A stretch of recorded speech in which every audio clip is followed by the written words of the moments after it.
Oke, untuk pertanyaan pertama yaitu mengimplementasikan salah satu nilai-nilai Pancasila dalam kehidupan keseharian harian Anda.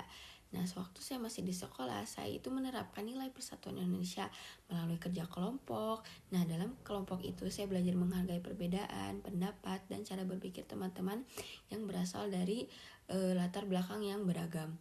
Nah, terkadang kami itu memiliki ide yang berbeda, namun di sanalah itu kami bisa menemukan solusi terbaik. Dan saya itu berusaha untuk tidak memaksakan pendapat sendiri dan lebih fokus pada tujuan bersama.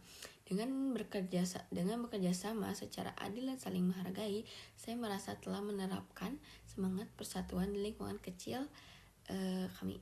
Untuk pertanyaan selanjutnya yaitu nomor 2. Nah, sebagai seorang mahasiswa, nilai Pancasila apa sih yang Anda telah terapkan di dalam dunia akademik ini?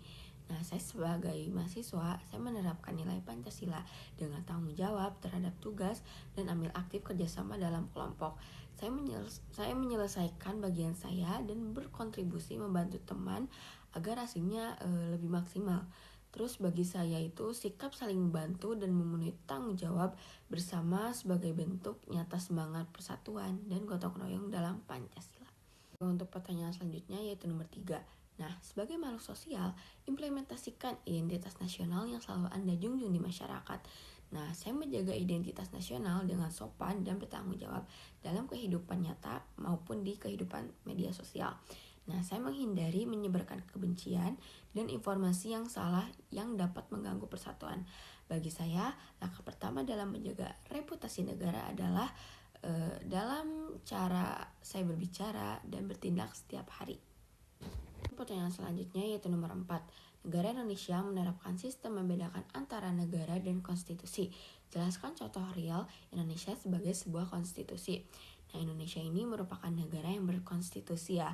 Artinya kekuasaan tidak dijalankan atas kehendak seseorang, tetapi atas dasar kesepakatan bersama.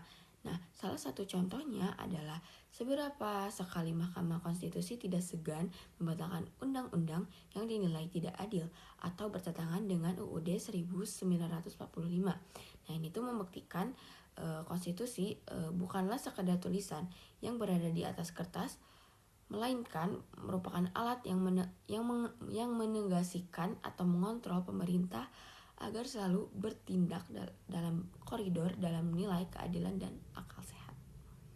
Nah, selanjutnya yaitu nomor 5. Nah, sebagai mahasiswa, jelaskan contoh real hak dan kewajiban yang sudah Anda lakukan dalam dunia akademik. Saya menghargai kegiatan di luar kelas. Untuk menambah pengalaman, saya berniat bergabung organisasi di mana saya dapat belajar untuk kerjasama dan membangun jaringan. Nah, saya juga berusaha dengan sebaik-baiknya dengan belajar mendapatkan sikap yang bisa dipertanggungjawabkan, menyelesaikan tugas yang diberikan selalu tepat waktu dan menambah ilmu saya.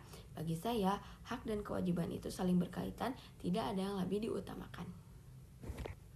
Pertanyaan selanjutnya yaitu nomor 6. Indonesia merupakan salah satu negara demokrasi dan jelaskan contoh real cara berdemokrasi yang tidak menyalahi peraturan. Nah, salah satu cara berdemokrasi yang tidak melanggar hukum adalah menyampaikan pendapat santun dan bertanggung jawab. Nah, contohnya saat tidak sependapat dengan kebijakan tertentu, kita dapat menyampaikannya dalam forum diskusi atau memberikan saran konstruktif tidak dengan kata-kata yang tidak beradab lewat media sosial. Dengan cara ini kita dapat menggunakan kebebasan dengan tetap menghormati pihak lain dan hukum yang berlaku. Untuk pertanyaan terakhir yaitu nomor 7. Ceritakan apa yang Anda pahami tentang hak asasi manusia dan kaitannya dengan makhluk sosial. Nah, menurut saya, hak asasi manusia adalah cara kita menjaga keseimbangan antara kebebasan diri dan tanggung jawab sosial. Sebagai makhluk sosial, kita memang punya hak untuk berpendapat dan bertindak. Tapi setiap pilihan kita selalu berdampak pada orang lain. Karena itu, menghargai hak asasi berarti tahu juga kapan harus menahan diri dan kapan harus peduli. Bagi saya, HAM bukan hanya tentang menuntut keadilan, tapi juga belajar hidup berdampingan dengan